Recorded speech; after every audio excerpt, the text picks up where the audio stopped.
我有时候特别疑惑，就是为什么有那么多人爱跟你说 I told you so 放马后炮啊？我都说啦。对啊，我人生失败我不知道吗？需要你们来提醒我？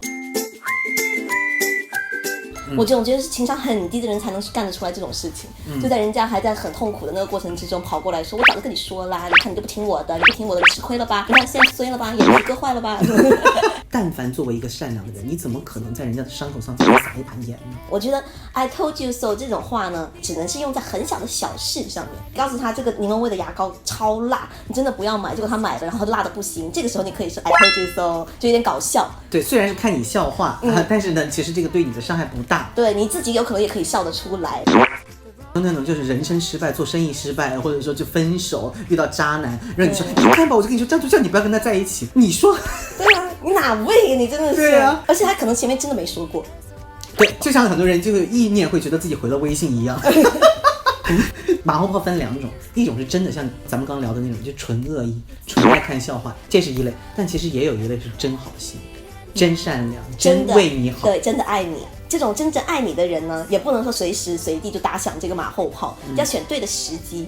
时机很重要。我觉得马后炮的时机太重要了。你如果是选了一个很对的时机，它就不是马后炮了，就是一个精神导师。其实我们说的是什么？就是说在别人出现了人生的 trouble 或问题的时候，别的人要不要去指出来他这个做的选择是对还是错？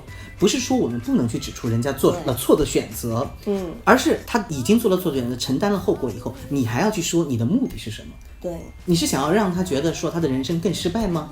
还是你希望他的人生变得更好呢？那你是不是要带着除了说他错了以外，你还要带着让他变得更好的方案？或者至少有2个金句吧。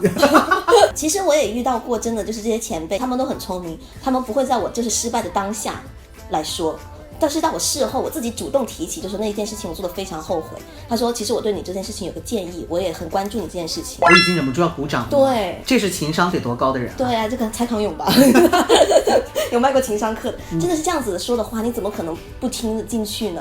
而且你还会觉得他很关心你，他竟然都有在观察这件事，分析的头头是道，他又哇在关注着你，然后教导着你，为了你还提供方案，我天哪，真的是我精神导师。所以我觉得这个马后炮真的要就是谨慎的使用，但是我们也应该要更慎重的去判断。首先不要因为别人指出你的错误就去否定掉别人的目的。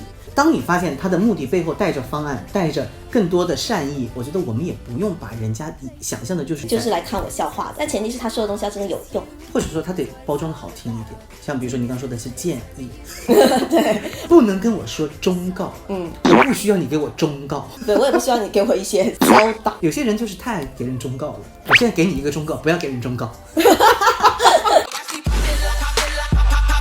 一定是自己过得不好才会去想看别人过得不好，自己过得好一定是希望这个世界都变好。对啊，自己过得好的人不知道多有同情心。是啊。